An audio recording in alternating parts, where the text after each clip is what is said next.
রে মুসলমান বাবা, খুব ভালো করে কথা দিল দিয়া বুঝেন।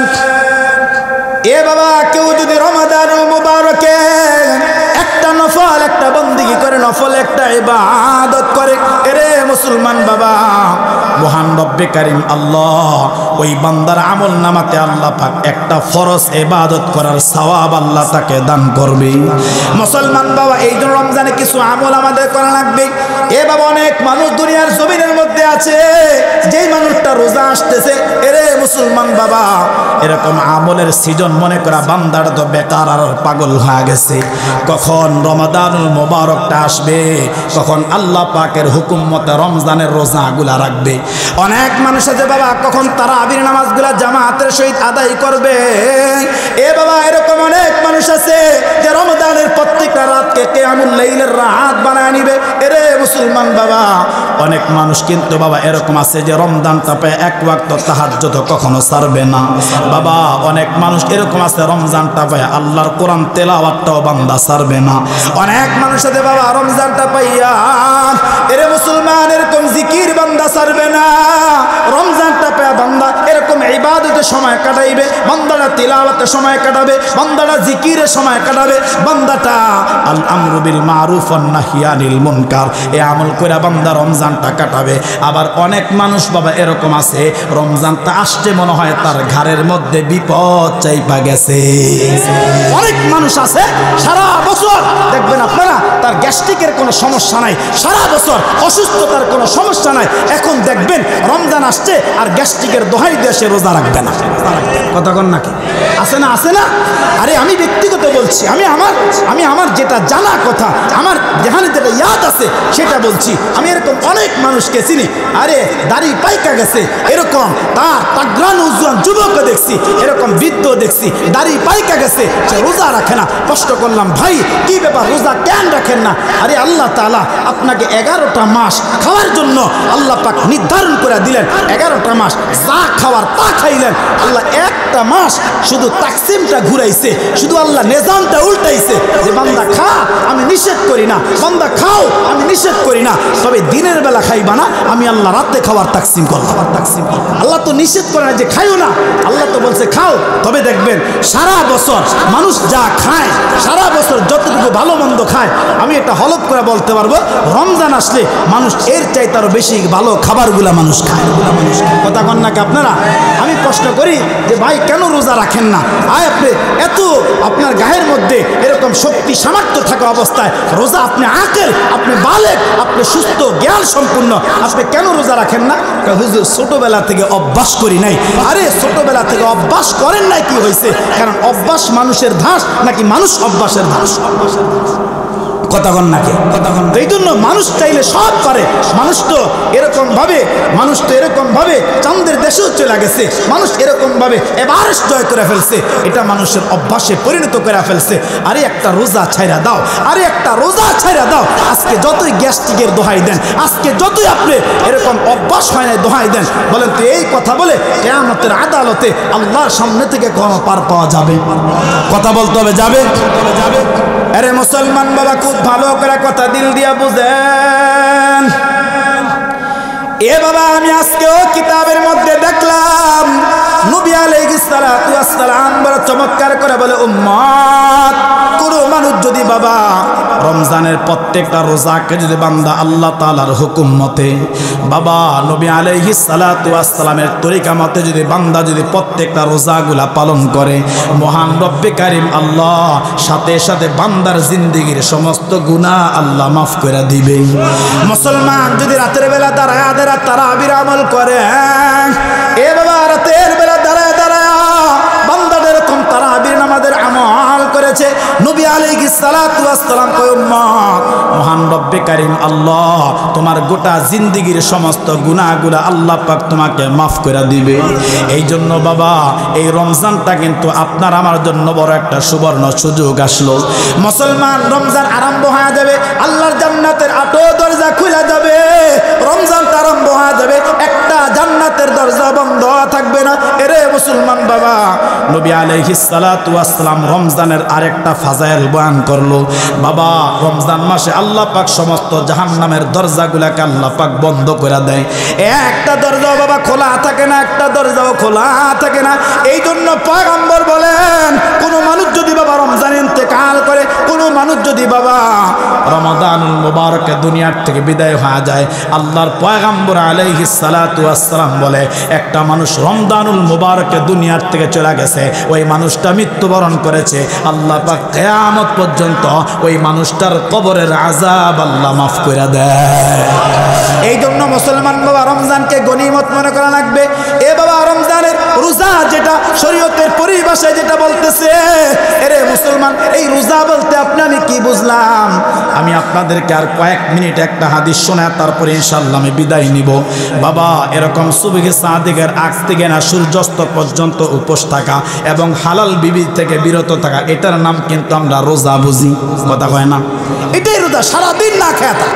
তবে আল্লামা ইমাম ইবনুল জাওজি রহমতুল্লাহি আলাইহি উনি ওনার কিতাবের মধ্যে বড় চমৎকার করেছে, হ্যাঁ এটা রোজা ঠিক আছে, এটা রোজা ঠিক আছে। তবে এর সাথে সাথে ইমাম ইবনুল জাওজি রহমতুল্লাহ আলাইহি বলে, ওই উম্মতেরা শোনো, এ দুনিয়ার মানুষ শোনো, সারাদিন উপোস থাকবা, আর যত আকাম কুকাম আছে সারাদিন উপোস থাকবা, আর যত গুনাহ আছে, যত পাপাচার আছে, যত অন্যায় আছে, বলেন তো ওগুলা করলে রোজা হবে? বাবা, কন্যাকে হবে? ইমাম ইবনুল জাওজি রহমতুল্লাহ আলাইহি আমার আপনার রোজাটাকে পিওর বানাইতে চাই, আমার আপনার রোজাটাকে আল্লাহ তাআলার হুকুম মতে, নবী আলাইহিস সালাতু ওয়াস সালামের তরিকা মতে, আরে এমন রোজা বানাইতে চাইলে যে রোজা দিয়া আমি আপনি জান্নাত পাবো, আরে যে রোজার আমল দিয়া আমি আপনি জাহান্নাম থেকে মুক্তি পাবো। আয় মহান রব্বে কারীম আল্লাহ তিন ভাগে তাকসিম করলেন। প্রথম দশককে রহমত বলে, দ্বিতীয় দশককে মাগফিরাত বলে, তৃতীয় দশককে নাজাত বলে। এই তিনটা ভাগ করে দিয়া আল্লাহ তাআলা তিন খাজানা বয়ান করছে। ইমাম ইবনুল জাওজি রহমতুল্লাহ আলাইহিকে প্রথম দশকে তোমরা আল্লাহর ভান্ডার থেকে, তোমরা আল্লাহর খাজানা থেকে আল্লাহর রহমত চাও। ও দুনিয়ার মানুষ শোনো, তোমার আমার জন্য, তোমার আমার জন্য, কিয়ামত পর্যন্ত আনেওয়ালা সমস্ত মানুষের জন্য বলেন তো আল্লাহর রহমত দরকার আছে না নাই? আছে, আছে। তবে আল্লাহর রহমত আমাদের উপর কিরকম ভাবে ছায়া দিয়ে আছে, কিরকম ভাবে বেষ্টনী করে আছে, আল্লাহ বলেন, ও দুনিয়ার মানুষ শোনো, আজকে আমরা যেই পাপাচার করি, আজকে আমরা যেই গুনাহের কাজ করি, আজকে আমরা যেই অন্যায় করতেছি, আরে আমাদের এত গুনাহের পরও, আমাদের এত অন্যায়ের পরও, আমাদের এত পাপাচারের পরও আজকে জমিন আপনাকে আমাকে বয়া বয়া চলতেছে। আজকে জমিন আপনার আমার ওজনকে সহ্য করতেছে, আপনার আমার গুনার বারকে জমিন বয়া বয়া চলতেছে।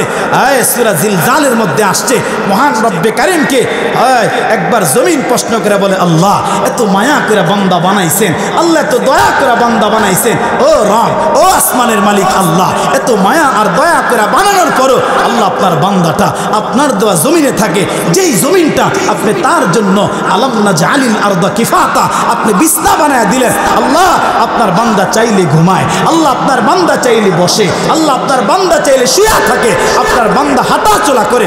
আল্লাহ এত সুন্দর করে বানানোর পর আল্লাহ সূর্য দিলেন তাকে, আল্লাহ চন্দ্র দিলেন তাকে, তারকা গ্লাসি দিলেন তাকে, আল্লাহ অক্সিজেন নামের বাতাস দিলেন তাকে। আল্লাহ এত কিছু দেওয়ার পরও আপনার বান্দাগুলা আল্লাহ আপনার হুকুম মানে না, আল্লাহ আপনার পয়গম্বরের তরিকা মানে না। ও রব, আয় মালিক, আয় আল্লাহ, আপনার বান্দারা পাপাচার করে, আপনার বান্দা অন্যায় করে, আপনার বান্দা গুনাহ করে। আয় আল্লাহ, শুধু একটা বার অনুমতি দেন না, একটা বার পারমিশন দেন না, আল্লাহ জালিমটাকে আমি আমার পেটের মধ্যে ঢুকায়া একটা চাপ দিয়া জালিমকে ধ্বংস করে দেই। আল্লাহ ডাইকা বলে, জমিন, ও জমিন শোন, আমি আল্লাহ বড় মায়া করে বান্দা বানাইছি, আমি আল্লাহ বড় দয়া করে বান্দা বানাইছি। আরে আমি আল্লাহ আমার বান্দা ধ্বংস করার জন্য বানাই নাই, আরে আমার বান্দা শেষ করার জন্য বানাই নাই। ও জমিন শোন, আমার বান্দা অপরাধ করে, আমার বান্দা গুনাহ করে, আমার বান্দা পাপাচার করে, আরে আমার বান্দা ফজরে শামিল হয় নাই, কি হয়েছে? আরে আমি তাকায় থাকি আমার বান্দা জোহরে আসে কিনা, আমার বান্দা জোহরে আসে না, আমি আল্লাহ তাকায় থাকি আমার বান্দা আসরে আসে কিনা, আরে আসরে আসে নাই, আমি তাকায় থাকি আমার বান্দা মাগরিবে আসে কিনা, আরে মাগরিবে আসে নাই, আমি তাকায় থাকি আমার বান্দা এশায় আসে কিনা। ও জমিন শোন, আমার বান্দা এশায় শামিল হয়ে গেছে, আমার বান্দা এশায় শামিল হয়ে একটা লম্বা রুকু আর সেজদা কইরা আমার বান্দা আমাকে ডাক দিছে, ও আয় মালিক, ও আমার রব, তুমি আমাকে দয়া করে বানাইছো, আল্লাহ তুমি আমাকে মায়া করে বানাইছো। আল্লাহ আমি পাপাচার করে ফেলছি, আল্লাহ আমি গুনাহ করে ফেলছি, আল্লাহ আমি অপরাধ করে ফেলছি। আল্লাহ আমার গুনার চাইতে তোমার রহমত তো বড়, আল্লাহ আমার গুনার চাইতে তোমার ক্ষমা বড়। আল্লাহ আমি তোমার কাছে মাফ চাই। আল্লাহ ডাই কাবালে জমিন, আল্লাহ ডাই কাবালে জমিন, তুই সাক্ষী থাক। আমার বান্দা বলবে আর আমি আল্লাহ সাথে সাথে আমার বান্দার জিন্দগির সব গুনাহ আমি আল্লাহ 1 সেকেন্ডে মাফ করে দেব। سبحانك لا علم لنا إلا ما علمتنا إنك أنت العليم الحكيم رب اشرح لي صدري ويسر لي أمري واحلل عقدة من لساني يفقهوا قولي الحمد لله। ঐতিহ্যবাহী গ্রাম মোহনপুর আলহেরা মহিলা মাদ্রাসা ও এতিমখানার উদ্যোগে আয়োজিত পবিত্র মাহে রমাদানুল মুবারক উপলক্ষে আজকের একদিন ব্যাপী ঐতিহাসিক ইসলাহি মাহফিলের আমার অত্যন্ত সম্মানিত ও শ্রদ্ধাভাজন সুযোগ্য সভাপতি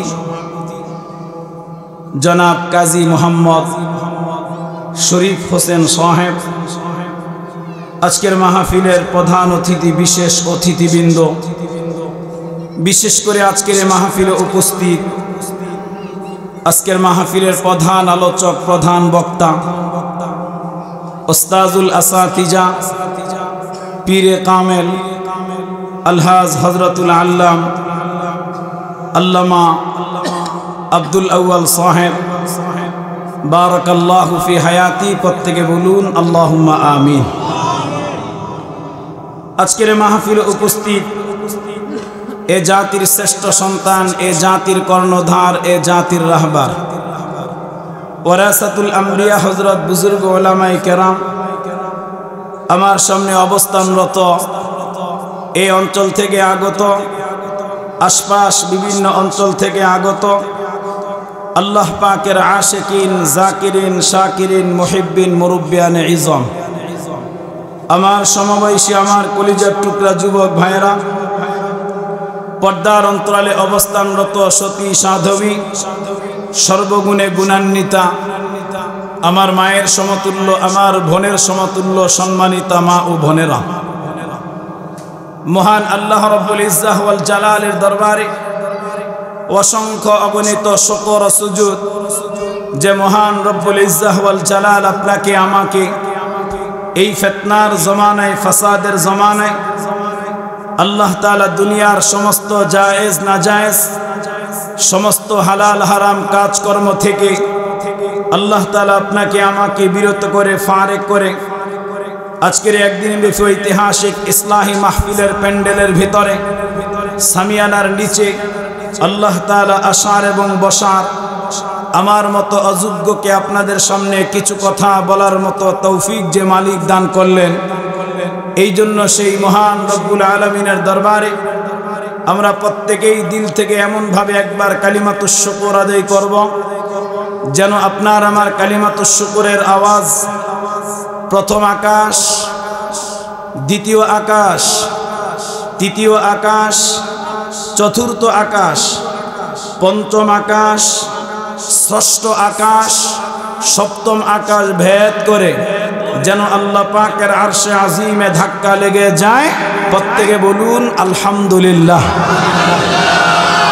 আর একটু মোহাব্বত করে আওয়াজ করে বলুন আলহামদুলিল্লাহ।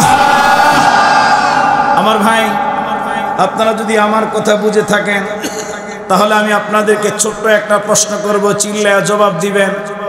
এই যে আমরা এতগুলা নিয়ামতের কথা বললাম, আর এতগুলা নিয়ামতের কথা বলার পরে আমরা সকলেই সম্মিলিতভাবে একত্রিত হয়ে আমাদের গলার আওয়াজকে উঁচু করে আমাদের মালিকের দরবারে কালিমাতুশ শুকর আদায় করতে গিয়ে আলহামদুলিল্লাহ পড়লাম। আপনারা বলেন তো, বৃদ্ধ বাবারা, মধ্যবয়স্ক বন্ধুরা, যুবক ভাইয়েরা, এই আলহামদুলিল্লাহ শব্দটা দুনিয়ার কোনো দুনিয়াবি, কোনো রাজনৈতিক দলের কোনো রাজনৈতিক কোনো স্লোগান? একটু আওয়াজ করে বলেন না, রাজনৈতিক কোনো স্লোগান? আলহামদুলিল্লাহ বলার কারণে রাজনৈতিক দল বলেন, বিরোধী দল বলেন, এই তাম পৃথিবীর জমিনের উপরে যত দলের যত প্রকার যত মানুষ আছে, আপনারা বলেন তো বাবা, আপনার আমার উপরে আলহামদুলিল্লাহ বলার কারণে কেউ নারাজ হয়েছে? চিল্লায়া বলেন, নারাজ হয়েছে? আলহামদুলিল্লাহ বলার কারণে আপনার আমার উপর খুশি হয়েছেন কে? মুখটা খুলে আওয়াজটা করে জবান করে বলেন না কে? আমরা এখানে যারা আছি, যারা এখনো এদিক সেদিক দোকানপাট রাস্তাঘাটে দাঁড়িয়ে আছে, বসে আছে, আমার ভাই আপনারা বলেন তো, আমরা সকলেই কি আমাদের মালিক, আমাদের মুনিব, আমাদের রব, আমাদের আল্লাহকে খুশি করতে চাই? আওয়াজ করে বলেন না চাই? আল্লাহর হাবিব পয়গম্বর আলাইহিস সালাতু ওয়াস সালাম হাদিসের কিতাবের ভিতরে আল্লাহর পয়গম্বর রহমতের নবী বলেন, এই আলহামদুলিল্লাহ শব্দের ভিতরে 8টা হরফ আছে, 8টা বর্ণ আছে। যদি আল্লাহর কোনো বান্দা, আল্লাহর কোনো বান্দি আল্লাহর পক্ষ থেকে নিয়ামত পায়, আর ওই নিয়ামতের শুকর আদায় করতে গিয়া বান্দা যখন তার 2 ঠোঁটের মাঝখান ছোট্ট এই জবান ধারা একবার যখন বান্দা কালিমাতুশ শুকর আদায় করতে গিয়া আলহামদুলিল্লাহ পরে, নবী আলাইহিস সালাতু ওয়াস সালাম বলে, আল্লাহ পাক রব্বুল আলামিন ওই বান্দার জন্য আল্লাহ পাকের বানানো, আল্লাহ পাকের সাজানো, আল্লাহ তাআলার গুছানো 8টা বেহেশতের দরজা তার জন্য খুইলা দেওয়া হয়। তাহলে বলেন তো বাবা, আলহামদুলিল্লাহ বলার কারণে আমাদের লাভ হয়েছে না লস? বলতে হবে, লাভ হয়েছে না লস?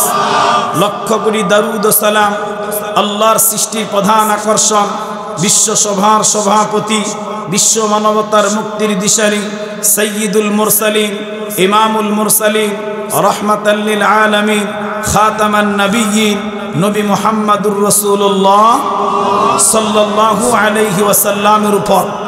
আমার ভাই, আমি লম্বা চূড়া কোনো ভূমিকা দিব না, আর লম্বা চূড়া ভূমিকা দেওয়ার অভ্যাস আমার নাই। এই জন্য একেবারেই ভূমিকা ছাড়া আমি আপনাদের সামনে জ্ঞান, বিজ্ঞান, দর্শন, সাহিত্যের অমর রত্ন ভাণ্ডার পবিত্র মহাগ্রন্থ আল কোরআনুল কারীমের 2 নম্বর পারায় অবস্থিত সূরার নাম সূরা আল বাকারা। এই সূরা আল বাকারা থেকে ছোট্ট আয়াতে কারিমা তেলাওয়াত করেছি। নবী আলাইহিস সালাতু ওয়াস সালামের অসংখ্য অগণিত হাদিস থেকে ছোট্ট একটি হাদিসে মোবারকা তেলাওয়াত করেছি। আল্লাহ পাক রব্বুল আলামিন চায় তো এই আয়াতে কারিমা এবং হাদিসে মোবারকাকে সামনে রেখে নির্ধারিত সময়, নির্ধারিত বিষয় আল্লাহ পাক যেন তাফসীরি আলোকে আমাকে কিছু আমলের কথা মুযাকারা করা, আর কথাগুলো আমাদের সকলকে আল্লাহ পাক শেষ পর্যন্ত বসে আমলের নিয়তে শ্রবণ করার তৌফিক দান করুক, বলেন আমিন। আমার ভাই, এখন যেই মাস চলতেছে, এই মাসটাকে বলা হয় পবিত্র শাবান, আর আজকের দিনটা ছিল পবিত্র জুমআ।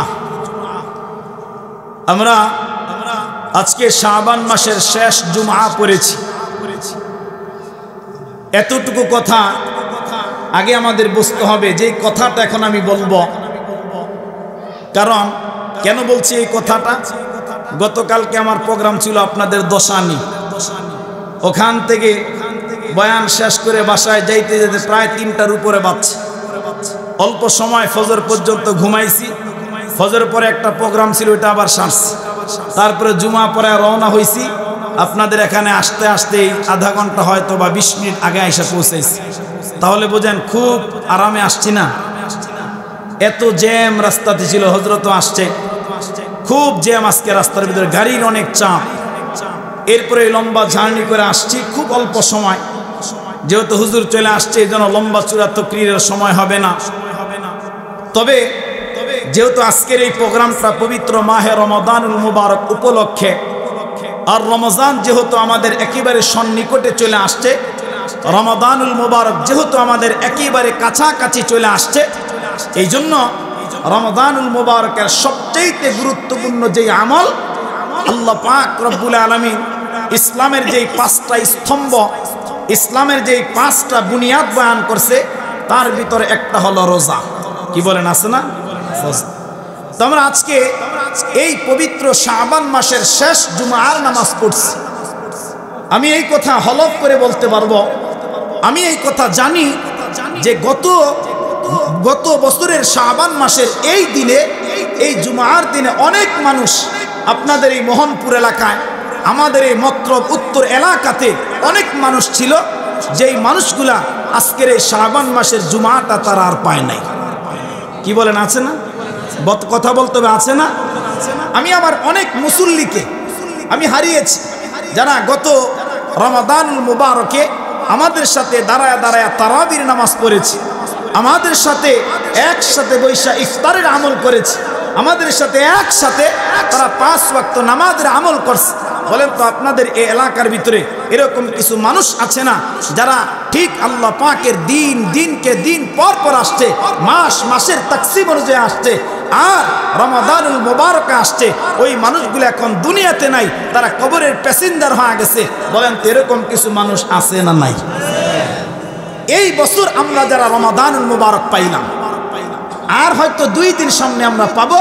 এই রমাদানুল মুবারক যে চলে আসলেন, আল্লাহ তাআলার কাছে নবী আলাইহিস সালাতু ওয়াস সালাম রজব যখন আরম্ভ হয়েছে, পয়গম্বর গোটা কিয়ামত পর্যন্ত আনেওয়ালা সব উম্মতকে শিখায়া দিছে, বরকতের দোয়া করো, আল্লাহুম্মা বারিক লানা ফি রজব ওয়া শাবান। হযরত উলামায়ে কেরাম, ইমাম সাহেব, হুজুরেরা 5 ওয়াক্ত নামাজের পরে হাত উঠায়া বলেন তো, এই দোয়াটা পড়ছে কি পড়ে নাই? তো নবী আলাইহিস সালাম শিখাই দিছে দোয়া, উম্মত আমল করেছে। আমাদের হায়াত আল্লাহ সুবহানাহু ওয়া তাআলা যদি আর 2 দিন বাঁচি তাহলে রমজান পাওয়া যাব। এই বরকতপূর্ণ মাস যেহেতু আরম্ভ হয়ে গেছে, এই বরকতপূর্ণ সময় যেহেতু আরম্ভ হয়ে গেছে, আমি আপনাদের সামনে রোজা নিয়া শুধু 2-1টা কথা বলবো। হুজুর আসার আগে আমি 2-1টা কথা বলি, ইনশাআল্লাহ এখান থেকে বিদায় নেব। আমি যে আয়াতে কারিম আপনাদের সামনে তেলাওয়াত করেছি, মহান রব্বে কারিম আল্লাহ এই আয়াতে কারিমের মধ্যে আল্লাহ পাক একটা জাতিকে ডাকছে। আল্লাহ তাআলা একটা জাতিকে উদ্দেশ্য করে আল্লাহ তাআলা ডাক দিলেন, ইয়া আইয়ুহাল্লাযীনা আমানু, ও দুনিয়ার ঈমানওয়ালারা। আল্লাহ তাআলা এখানে ইয়া আইয়ুহান নাস বলেন নাই, আল্লাহ তাআলা এখানে ইয়া আইয়ুহাল ইনসান বলেন নাই। আল্লাহ পাক আমানু শব্দ ব্যবহার করে আল্লাহ শুধু ঈমানওয়ালাকে ডাক দিলেন, আল্লাহ শুধু মুমিনকে ডাক দিলেন। আল্লাহ তাআলা শুধু কোয়ালিটি সম্পূর্ণ ঈমানওয়ালাকে ডাক দিয়ে বলতেছেন, হে ঈমানওয়ালারা শোনো, ইয়া আইয়ুহাল্লাযীনা আমানু, হে ঈমানওয়ালারা শোনো, কুতিবা আলাইকুমুস সিয়াম, আমি রব, আমি আল্লাহ তোমাদের উপরে রমাদানুল মুবারকের রোজাকে আমি আল্লাহ তাআলা ফরজ করে দিলাম, কামা কুতিবা আলাল্লাযীনা মিন ক্বাবলিকুম। শোনো, শুধু তোমাদের জন্য ফরজ করছি এরকম না, শুধু তোমাদেরকে এই রমাদানুল মুবারকের রোজা দিলাম এরকম না। আল্লাহ তাআলা বলে, তোমাদের পূর্ববর্তী সাইয়্যিদুনা আবুল বাশার পয়গম্বর সফিউল্লাহ হযরত আদম আলাইহিস সালাতু ওয়াস সালাম থেকে নিয়া ঈসা রুহুল্লাহ পর্যন্ত, আর ঈসা রুহুল্লাহ থেকে আমার আপনার পয়গম্বর পর্যন্ত, আমার আপনার পয়গম্বর থেকে নিয়া কিয়ামত পর্যন্ত আল্লাহ জানায়া দিলেন, শোনো, তোমাদের আগে যত মানুষ এই দুনিয়ার থেকে গত হয়ে গেছে, তোমাদের পূর্ববর্তী সমস্ত লোকদের উপরে আমি আল্লাহ পাক রোজাকে ফরজ করছিলাম। আমি আল্লাহ কেন করলাম এই রোজা, কেন দিলাম তোমাদেরকে, আমি আল্লাহ কেন তোমাদেরকে এই রমাদানুল মুবারক নামের এই বরকতপূর্ণ মাস, এই বরকতপূর্ণ মাস, এই রহমতের মাস, এই মাগফিরাতের মাস, এই নাজাতের মাস কেন তোমাদেরকে দিলাম? আল্লাহ তাআলা বলতেছে, লাআল্লাকুম তাত্তাকুন, আমার বান্দারা যেন তোমরা তাকওয়াওয়ালা হয়ে যাও, আমার বান্দারা যেন তোমরা তাকওয়া অবলম্বন করতে পারো। আমি আল্লাহ তাআলা এই রোজা দিয়া তোমাদেরকে তাকওয়ার মতো আমল শিক্ষা দিলাম। সুবহানাল্লাহ, জোরে কর। তাহলে আসেন, 1 নাম্বার কথা, আল্লাহ তাআলা ঈমানওয়ালাকে ডাকছে। আমি গতকালকে আমার আলোচনার শেষ পয়েন্ট এটা ছিল যে আসলে ঈমানওয়ালা কারা। আল্লাহ যে আমাদেরকে ঈমানদার বলে সম্বোধন করলেন, আমাদের দেশে এরকম কিছু মানুষ তালাশ করলে বর্তমানে পাওয়া যায়, এরকম কিছু ইনসান বর্তমানে খোঁজাখুঁজি করলে পাওয়া যায়। এদিক তাকান, কথা বুঝেন, আমার কথার জবাব দিবেন। এরকম কিছু মানুষ আছে যে ঈমানওয়ালার ঘরে জন্মগ্রহণ করছে, মুসলমানের পেট থেকে দুনিয়াতে পদার্পণ করছে, 1 ওয়াক্ত নামাজ পড়ে না, আয় রমজানের রোজা রাখে না, আল্লাহ তাআলার হুকুম মানে না, নবী আলাইহিস সালাতু ওয়াস সালামের তরিকা মানে না। এরপরও তাকে ঈমানের ব্যাপারে প্রশ্ন করলে, ঈমানের ব্যাপারে জিজ্ঞাসা করলে, আরে দীপ্তহীন কণ্ঠে আওয়াজ করে জবাব দেয়। অনেক সময় উলামায়ে কেরাম প্রশ্ন করলে বলে, আরে হুজুর নামাজের কথা বলেন, খালি নামাজ নামাজ করেন। হুজুর নামাজ না পড়াতে কি হয়েছে, আমার ইমানটা বড় শক্ত আছে। আপনারা আওয়াজ করে বলেন তো, এরকম কিছু জালেম আমাদের সমাজের মধ্যে আছে না নাই? এই কথা বলেন, আছে না নাই? আল্লাহ তাআলা বলে, শোনো, ইমান এটা দামি সম্পদ। ইমান কাহারো বাপ দাদার সম্পদ না। আরে ইমানওয়ালা চাইলেই যে কেউ হতে পারে না। ইসলামের সূচনা লগ্নে ইমানের জন্য হযরত সাহাবায়ে কেরাম নবী আলাইহিস সালাতু ওয়াস সালাম ইমানের জন্য যেই মেহনত করেছেন, যেই কষ্ট করেছেন। আরে এখন আমরা যারা আছি, আমরা তো ইমানদার হয়েছি। আমরা পৈতৃক সম্পদের মতো, আমার বাবার বাবা ছিল ইমানওয়ালা, আমার দাদা ছিল ইমানওয়ালা, আমার দাদা থেকে আমার বাবা, আমার থেকে আমি, আমার থেকে আমার সন্তান, আমরা কিন্তু ইমানওয়ালা বলতে এটাই বর্তমানে বুঝি। কিন্তু সাহাবায়ে কেরাম এই ইমানের জন্য কেমন মেহনত করছে। ইসলামের সূচনা লগ্নে ইমামে বুখারী রহমতুল্লাহি আলাইহি বুখারীর মধ্যে হাদিস আনছে যে ইসলামের সূচনা লগ্নে এই ইমানের জন্য সাহাবায়ে কেরাম নির্যাতিত হয়েছে। এই ইমানের জন্য সাহাবায়ে কেরাম নির্যাতিত হয়েছে, নিপীড়িত হয়েছে, পদদলিত হয়েছে, অপমানিত হয়েছে, লাঞ্ছিত হয়েছে। সাহাবায়ে কেরাম তাদের গায়ের খুন জড়াইছে, তাদের গায়ের রক্ত সাহাবায়ে কেরাম জড়াইছে। আল্লাহ জি আমাদেরকে ইমানওয়ালা বলে ডাক দিলেন, ইমানের দাম আমরা বুঝি নাই। এই জন্য ইমাম বুখারী একটা ঘটনা বয়ান করছে।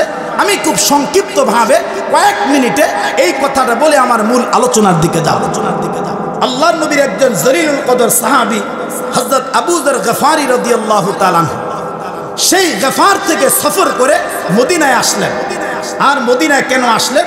আবু যর গফারী শুনতে পাইলেন যে মক্কাতুল মুকাররমায় আসছে। আবু যর গফারী শুনতে পাইলেন মক্কাতে একজন নবীর আবির্ভাব হয়েছে, একজন পয়গম্বরের আবির্ভাব হয়েছে, যে আখিরি জামানার পয়গম্বর। তাওরাতের মধ্যে যার আলোচনা আসছে, তাওরাত কিতাবের মধ্যে যার চরিত্রের কথা আসছে, যার গুণের কথা আসছে, যার ধৈর্যের কথা আসছে, যার সৌন্দর্য এরকম হবে এই কথা আসছে, তাওরাত কিতাব থেকে এই তথ্য আর সংবাদ পায়া আবু যর গফারী রাদিয়াল্লাহু তাআলা আনহু তিনি লম্বা সফর করে সেই গফার থেকে মক্কাতুল মুকাররমায় আসলেন। কেন আসলেন? মক্কাতে আইসা আল্লাহর পয়গম্বর আলাইহিস সালাতু ওয়াস সালামের সাথে সাক্ষাৎ করবে, নবীদের ধৈর্য যাচাই করবে, নবীদের সৌন্দর্য যাচাই করবে, নবীদের আখলাক যাচাই করবে। এই জন্য আসলেন। আর সারাটা দিন আইসা হেরেমের চত্বরে বাইতুল্লাহর আশেপাশে ঘোরাফেরা করলেন। কিন্তু ওই সময় ইসলাম এতই নির্যাতিত ছিল যে আবু যর গফারী তার জবান দিয়ে বলবে, এ মক্কার লোকেরা, তোমরা কি জানো আখিরি জামানার পয়গম্বর মক্কাতে পদার্পণ করেছে? আরে আখিরি জামানার পয়গম্বর কোথায় আছে? একটু নবীর সংবাদ দাও না। এতটুকু কথা জবান দিয়া বলবে, এই সাহস পর্যন্ত ওই সময় মক্কাতুল মুকাররমায় কাহার মধ্যে ছিল না। আরে মুসলমান বাবা, খুব ভালো করে কথাগুলা দিল দিয়া বুঝেন। এ বাবা, হযরতে আবু যর গফারী সারাটা দিন আবু যর মক্কার হেরেমের মধ্যে ঘোরাফেরা করলেন। এরে মুসলমান বাবা, কিন্তু আবু যর গফারীর দিলের মধ্যে সাহসটা হয় নাই মদিনার রাসূলের খবর নেওয়া। আবু যর গফারীর দিলের মধ্যে সাহস ছিল না পয়গম্বর কোথায় আছে এটা জানার জন্য কাউকে জিজ্ঞাসা করা। এরে মুসলমান বাবা, আবু যর গফারী সারাটা দিন মক্কার হেরেমের চত্বরের মধ্যে বাবা ঘোরাফেরা করলো। এরকম ভাবে যখন দিন ফুরে যখন সন্ধ্যা গণায় চলে আসলো, এরে মুসলমান বাবা, আল্লাহর পয়গম্বর একজন সাহাবী নবীর জামাত হযরত আলী ইবনে আবি তালেব রাদিয়াল্লাহু তাআলা আনহু, সন্ধ্যাবেলা যখন হযরতে আলী যখন হেরেমের চত্বরের মধ্যে আসলেন, এ বাবা বাইতুল্লাহটা আলী তাওয়াফ করবেন। এমন অবস্থায় তাকায় তাকায় দেখে একটা মানুষ জীর্ণ শীর্ণ অবস্থায় এরকম হেরেমের চত্বরের মধ্যে একটা মানুষ বৈশা আছে। আল্লাহর পয়গম্বরের সাহাবী হযরত আলী এবার প্রশ্ন করলেন, ভাই আপনি কোথায় থেকে আসছেন? আপনাকে তো বড় ক্লান্ত দেখা যায়, আপনার দেহটা তো বড় জীর্ণ শীর্ণ দেখা যায়, আপনি কি অসুস্থ কিনা বলেন। এরে মুসলমান বাবা, হযরত আবু যর পরিচয় দিতেছে, এ ভাই শোনো, আমি এরকম গফার থেকে সফর করে এখানে আসলাম, আমার নাম হলো আবু যর গফারী। এ বাবা, হযরত আলীও প্রশ্ন করবে, কেন আসলা, কি জন্য মক্কাতে আসলা, একটু আমাদেরকে বলো কেন তুমি আসলা। এই কথা হযরত আলী জিজ্ঞাসা করবে, সাহসটা নাই। এই কথা হযরত আলী প্রশ্ন করবে, এটাও হযরত আলীর দিলের মধ্যে সাহস নাই। এবার হযরতে আলী ডাইকা ডাইকা বলে, ও ভাই আবু যর গফারি, শোনো শোনো, আমি তোমার কাছে জানতে চাই ভাই সারাটা দিন কোনো খাবার দাবার তুমি খাইছো কিনা?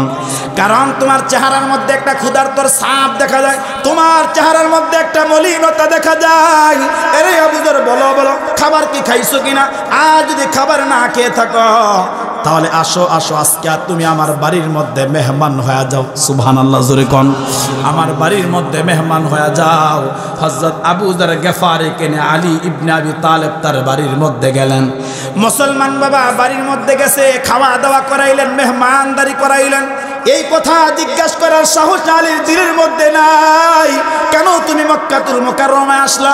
কেন তুমি হারেমের চত্বরের মধ্যে আসলা? কেন তুমি গফার থেকে সফর করে আসলা? এরে মুসলমান বাবা, হযরত আবু যর গফারি খাওয়া দাওয়া শেষ করে বের হয়ে আবার হারেমের চত্বরে চলে যায়। বাবা আবার পরের দিন সারাটা দিন ঘোরাফেরা করে। অনেক লম্বা চূড়া কথা সংক্ষেপে আমি আপনাদেরকে বুঝাই।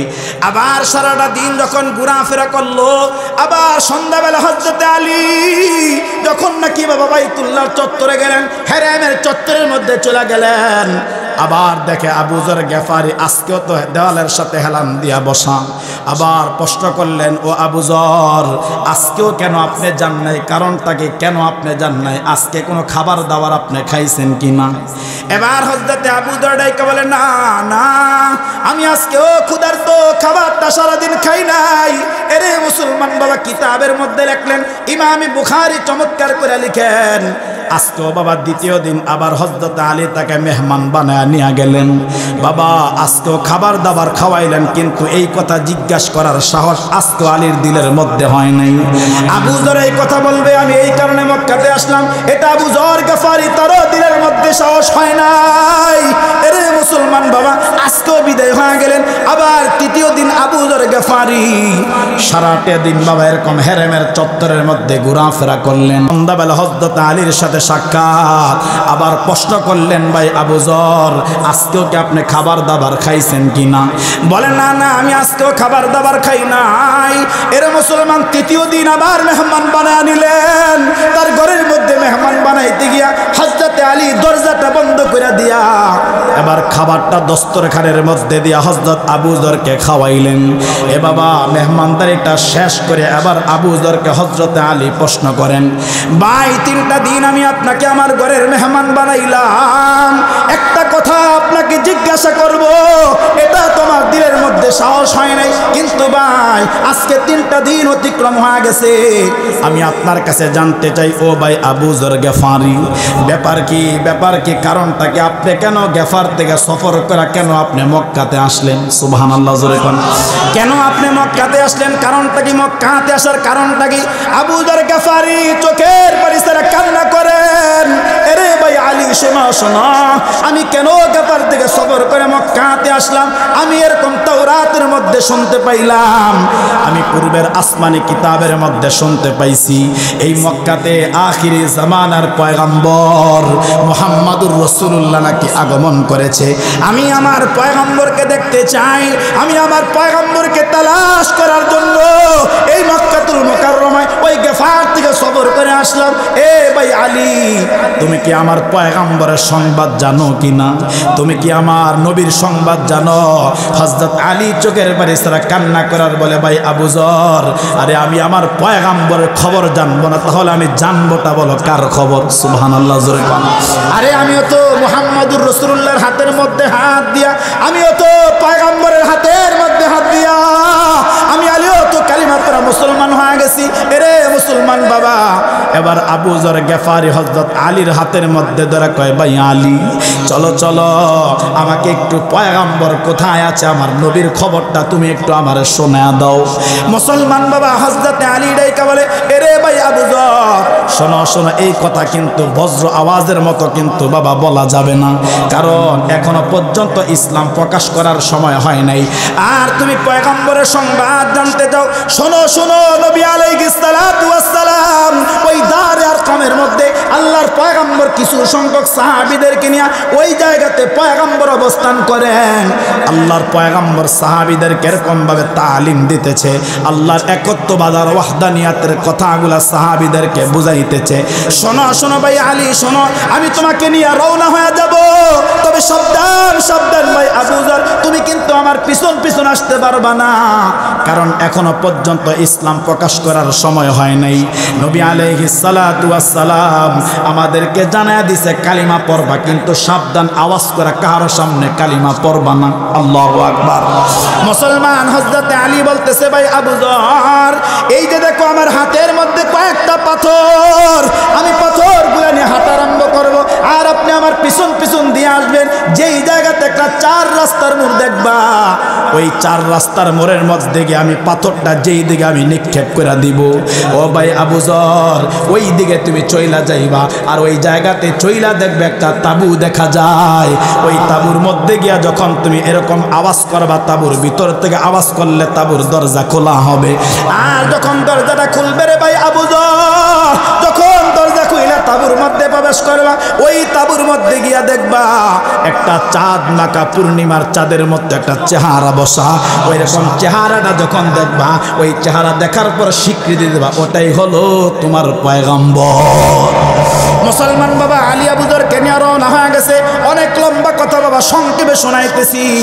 হযরত আলী যখন রওনা হয়ে গেছে, হাঁটতে হাঁটতে যখন 4 রাস্তার মোড়ে চলে গেল, বাবা হযরত আলী পাথরটা নিয়ে যখন সামনের দিকে যখন ফিকা দিয়া দিলেন, এবার আবু যর গফারি হাঁটতেছে।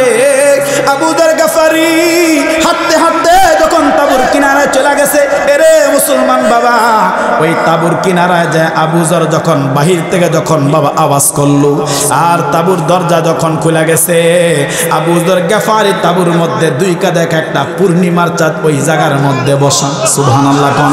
আবু যর গফারি চিল্লান দিয়ে বলে, আল্লাহর কসম, ও দুনিয়ার মানুষ শোনো, এই চেহারার মানুষ কখনো মিথ্যাবাদী হইতে পারে না, আরে এটাই সত্যবাদী চেহারা। শোনো শোনো দুনিয়ার মানুষ শোনো, এটাই আখিরি জামানার পয়গম্বর, এটাই আখিরি জামানার পয়গম্বর। আরে তিনি তো মুহাম্মাদুর রাসূলুল্লাহ, তার এই চেহারাটা দালালত করে তিনি আল্লাহর পয়গম্বর।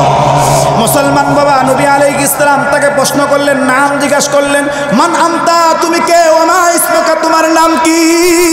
আরে মুসলমান বাবা আবু যর গফারি ডাইকা বলে, ওগো আল্লাহর পয়গম্বর, আমার নাম হলেন আবু যর গফারি, আমি গফার থেকে সফর করে আসছি আপনার সন্ধানের জন্য, আপনাকে পাওয়ার জন্য। ওগো আল্লাহর নবী, আমি আর বেঈমান থাকতে চাই না, আমি আর কাফের থাকতে চাই না, আমি আপনার হাতের মধ্যে হাত দিলাম, এই সময় আপনি আমাকে কালিমা পড়ায়া মুসলমান বানায়া দেন। মুসলমান বাবা নবী আলাইহিস সালাম হাতের মধ্যে হাত রেখা আবু যরকে মুসলমান বানায়া দিছে। আর পয়গম্বর নাইকা বলেন, এরে আবু যর শোনো, এই যে তোমাকে কালিমা পড়া দিলাম, আবু যর শোনো, সাবধান, তোমার ভিতরে কিন্তু ইমানের একটা গরম আছে, তোমার মধ্যে কিন্তু ইমানের একটা পাওয়ার, একটা জ্বালা আছে। সাবধান আবু যর, যখন হেরেমটা যখন তুমি তাওয়াফ করবা, আল্লাহর ঘর খানা কাবা বাইতুল্লাহ যখন তুমি তাওয়াফ করবা, এরে আবু যর গফারি, সাবধান সাবধান, তাওয়াফ করতে গিয়া একবার কিন্তু যারা মুখটা ফসকায়া, একবার যেন আবু যর আওয়াজ করা যেন কালিমাটা বের না হয়। মুসলমান বাবা আবু যর গফারি পয়গম্বরের হাতে হাত রেখে কালিমা পড়া মুসলমান হলেন। বাবা বাইতুল্লাহ সর্বপ্রথম তাওয়াফ করার জন্য আবু যর যখন চলে যায়, মুসলমান তো বাবা ইমানের একটা পাওয়ার বলেন তো আছে না নাই? আওয়াজ করে বলেন আছে না নাই? এই জন্য আপনারা দেখেন বর্তমানে আমাদের দেশের মধ্যে যখন বাবা এরকম আল্লাহর বিরুদ্ধে কথা বলা হয়, আল্লাহর আইনের বিরুদ্ধে কথা বলা হয়, রাসূলুল্লাহর বিরুদ্ধে কথা বলা হয়, আল্লাহর পয়গম্বরের সুন্নতের বিরুদ্ধে কথা বলা হয়, বাংলাদেশের তৌহিদি জনতা তাদের দিলের মধ্যে ঈমান থাকার কারণে ওই বেঈমানদের বিরুদ্ধে রাজপথে কথা বলতে চায়। কেন? তাদের ঈমান একটা পাওয়ার আছে। আবু যর গফারি চলে গেছে, লম্বা কথা, গোটা বাইতুল্লাহটা যারা গেছেন, ওই বাইতুল্লাহ এরকম তাওয়াফ করতেছেন, হঠাৎ করে আবু যর গফারি বাইতুল্লাহ তাওয়াফ করতে করতে তার জবান দিয়ে বের হয়ে গেছে, আশহাদু আল্লা ইলাহা ইল্লাল্লাহ ওয়া আন্না মুহাম্মাদুর রাসূলুল্লাহ, এই কথা বের হয়ে গেছে। আর সাথে সাথে মক্কার সমস্ত কাফেররা আবু যর গফারিকে চতুর্দিক থেকে তারা বেষ্টনী দিয়ে দিছে। আল্লাহু আকবার, জোরে বলো। আরে মুসলমান বাবা খুব ভালো করে কথাগুলা বুঝেন। এ বাবা মক্কার বেঈমানরা যখন আবু যর গেফারিকে যখন ধরলেন, বাবা চতুর্দিক থেকে আবু যর গেফারির উপরে বাবা নির্যাতন আরম্ভ হয়ে গেছে। বাবা এরকম ভাবে চতুর্দিক থেকে পাথর নিক্ষেপ করে আবু যর গেফারিকে রক্তাক্ত বানায় ফেলছে। হঠাৎ করে পয়গম্বর একজন সাহাবী আব্দুল্লাহ ইবনে আব্বাস রাদিয়াল্লাহু তাআলা আনহু এই অবস্থাটা যখন দেখলেন, এবার আয়েশা মক্কার বেঈমানদেরকে ডাইকা বলে, ও মক্কার কাফেররা শোনো, জানো জানো কোন এলাকার মানুষের গায়ে তোমরা হাত তুলছো জানো নি? আরে তোমরা যার গায়ে হাত তুললা সে তো পয়গম্বরের সাহাবী। এই মানুষটা কালিমা পড়া মুসলমান হয়েছে। এই মানুষটা গেফার থেকে সফর করে এই মক্কাতুল মুকাররমাতে আসলো। শোনো শোনো, তোমাদেরকে গেফারের মানুষ কিন্তু ছাড়বে না, কারণ তোমরা যখন শামে যখন বাণিজ্য করতে যাইবা ওই গেফারের রাস্তা কিন্তু অতিক্রম করে যাওয়া লাগবে। তখন কিন্তু গেফারের মানুষগুলা এই আবু যর গেফারিকে মারার কারণে, তার খুন জড়ানোর কারণে এরকম শামে বাণিজ্য করতে গেলে গেফারের মানুষ তোমাদেরকে ছাড়বে না। তাহলে বোঝা গেল আল্লাহ যে আমানুকে ডাক দিছে সেই 1400 বছর আগের কথা আর এখনের কথা, 1400 বছর আগের সময় আর এখনের সময় অনেক তফাৎ আছে।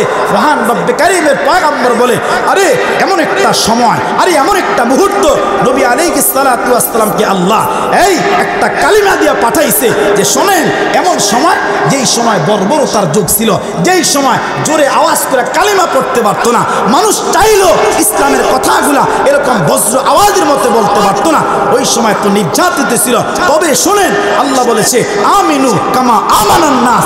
এই দুনিয়ার মানুষ, আজকে ঈমান যে আপনি পাইলাম, আমি আপনি যে ঈমান পাইলাম, সাহাবীদের ঈমান আর আমার আপনার ঈমান, সাহাবায়ে কেরামের ঈমান আর আপনার আমার ঈমানের মধ্যে বলেন তো এখন পার্থক্য আছে না নাই? আছে আছে।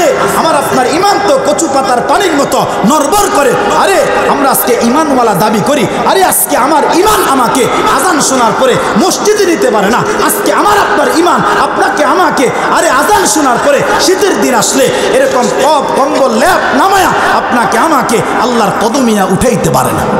তাহলে বুঝেন যে আমাদের ঈমান আজকে কত দুর্বল হয়ে গেছে। তো আল্লাহ তাআলা এই ঈমানওয়ালাকে ডাইকা বলতেছে, ও ঈমানওয়ালারা শোনো, আমি আল্লাহ তোমাদের জন্য রমাদানুল মুবারকের রোজাকে আমি আল্লাহ তাআলা ফরজ করছি।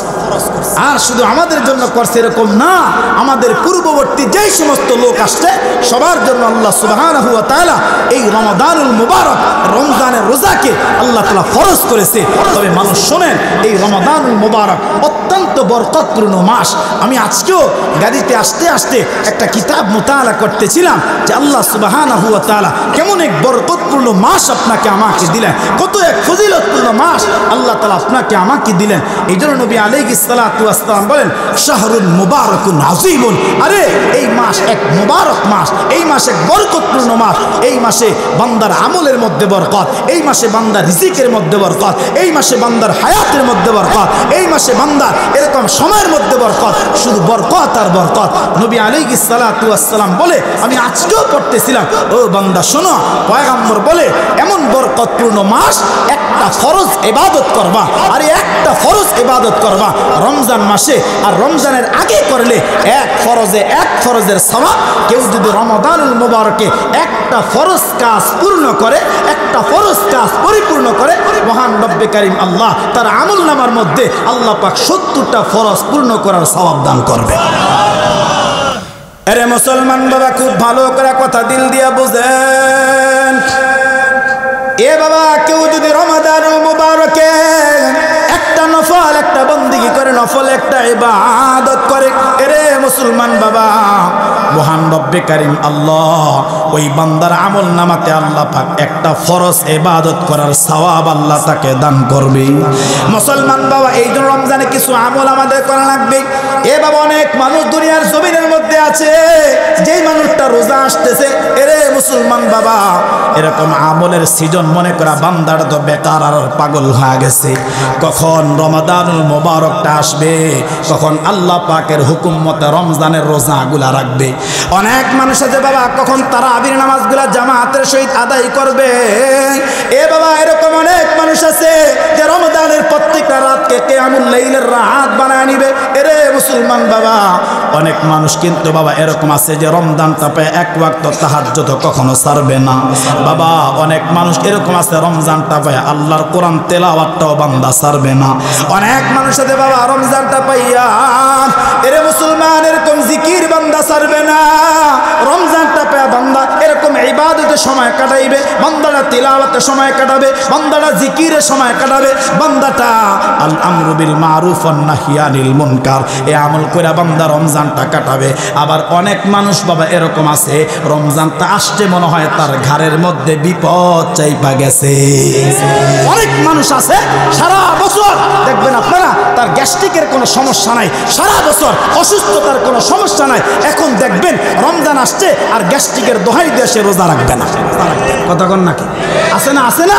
আরে আমি ব্যক্তিগত বলছি, আমি আমার যেটা জানা কথা, আমার যেখানে যেটা ইয়াদ আছে সেটা বলছি। আমি এরকম অনেক মানুষকে চিনি, আরে দাড়ি পাইকা গেছে এরকম তার তাগরান উজ্জ্বল যুবক দেখছি, এরকম বৃদ্ধ দেখছি দাড়ি পাইকা গেছে, সে রোজা রাখে না। প্রশ্ন করলাম ভাই কি ব্যাপার, রোজা কেন রাখেন না? আরে আল্লাহ তাআলা আপনাকে 11টা মাস খাওয়ার জন্য আল্লাহ পাক নির্ধারণ করে দিলেন। 11টা মাস যা খাওয়ার তা খাইলেন। আল্লাহ একটা মাস শুধু তাকসিমটা ঘুরাইছে, শুধু আল্লাহ নিজামটা উল্টাইছে যে বান্দা খা আমি নিষেধ করি না, বান্দা খাও আমি নিষেধ করি না, তবে দিনের বেলা খাইবা না, আমি আল্লাহ রাতে খাওয়ার তাকসিম করলাম। আল্লাহ তো নিষেধ করে না যে খাইও না, আল্লাহ তো বলছে খাও। তবে দেখবেন সারা বছর মানুষ যা খায়, সারা বছর যতটুকু ভালো মন্দ খায়, আমি এটা হলফ করে বলতে পারবো রমজান আসলে মানুষ এর চাইতে আরো বেশি ভালো খাবারগুলা মানুষ খায়। কথা কন নাকি আপনারা? আমি প্রশ্ন করি যে ভাই কেন রোজা রাখেন না? আয় আপনি এত আপনার গায়ের মধ্যে এরকম শক্তি সামর্থ্য থাকা অবস্থায় রোজা, আপনি আকেল, আপনি বালেক, আপনি সুস্থ জ্ঞান সম্পূর্ণ, আপনি কেন রোজা রাখেন না? হুজুর ছোটবেলা থেকে অভ্যাস করি নাই। আরে ছোটবেলা থেকে অভ্যাস করেন নাই কি হয়েছে? কারণ অভ্যাস মানুষের ধাস নাকি মানুষ অভ্যাসের ধাস? কতক্ষণ নাকি? কতক্ষণ? এই জন্য মানুষ চাইলে সব পারে। মানুষ তো এরকম ভাবে চাঁদের দেশেও চলে গেছে, মানুষ এরকম ভাবে এভারেস্ট জয় করে ফেলছে, এটা মানুষের অভ্যাসে পরিণত করে ফেলছে। আরে একটা রোজা ছাইরা দাও, আরে একটা রোজা ছাইরা দাও। আজকে যতই গ্যাস্ট্রিকের দোহাই দেন, আজকে যতই আপনি এরকম অভ্যাস হয় না দোহাই দেন, বলেন তো এই কথা বলে কিয়ামতের আদালতে আল্লাহর সামনে থেকে কোনো পার পাওয়া যাবে? কথা বলতে হবে, যাবে? আরে মুসলমান বাবা খুব ভালো করে কথা দিল দিয়া বুঝেন। এ বাবা আমি আজকেও কিতাবের মধ্যে দেখলাম নবী আলাইহিস সালাতু ওয়াস সালাম বড় চমৎকার করে বলে উম্মত, কোন মানুষ যদি বাবা রমজানের প্রত্যেকটা রোজাকে যদি বান্দা আল্লাহ তাআলার হুকুম মতে, বাবা নবী আলাইহিস সালাতু ওয়াস সালামের তরিকা মতে যদি বান্দা যদি প্রত্যেকটা রোজাগুলা পালন করে, মহান রব্বে কারীম আল্লাহ সাথে সাথে বান্দার জিন্দেগীর সমস্ত গুনাহ আল্লাহ মাফ করে দিবে। মুসলমান যদি রাতের বেলা দাঁড়ায় তারাবির আমল করে, এ বাবা রাতের বেলা দাঁড়ায় বান্দাদের এরকম তারাবির নামাজের আমল করেছে, নবী আলাইহিস সালাতু ওয়াস সালাম কয় উম্মত, মহান রব্বে কারীম আল্লাহ তোমার গোটা জিন্দেগীর সমস্ত গুনাহগুলো আল্লাহ পাক তোমাকে মাফ করে দিবে। এই জন্য বাবা এই রমজানটা কিন্তু আপনার আমার জন্য বড় একটা সুবর্ণ সুযোগ আসলো। মুসলমান রমজান আরম্ভ হয়ে যাবে, আল্লাহর জান্নাতের আটো দরজা খুলে যাবে, রমজানটা আরম্ভ হয়ে যাবে, একটা জান্নাতের দরজা বন্ধ থাকবে না। এরে মুসলমান বাবা নবী আলাইহিস সালাতু ওয়াস সালাম রমজানের আরেকটা ফাজাইল বয়ান করলো।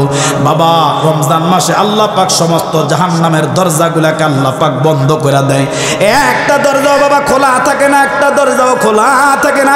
এই জন্য পয়গম্বর বলেন কোন মানুষ যদি বাবা রমজান ইন্তেকাল করে, কোন মানুষ যদি বাবা রমাদানুল মুবারকে দুনিয়ার থেকে বিদায় হয়ে যায়, আল্লাহর পয়গম্বর আলাইহিস সালাতু ওয়াস সালাম বলে একটা মানুষ রমজানুল মুবারকে দুনিয়ার থেকে চলে গেছে, ওই মানুষটা মৃত্যুবরণ করেছে, আল্লাহ পাক কিয়ামত পর্যন্ত ওই মানুষটার কবরের আযাব আল্লাহ মাফ করে দেয়।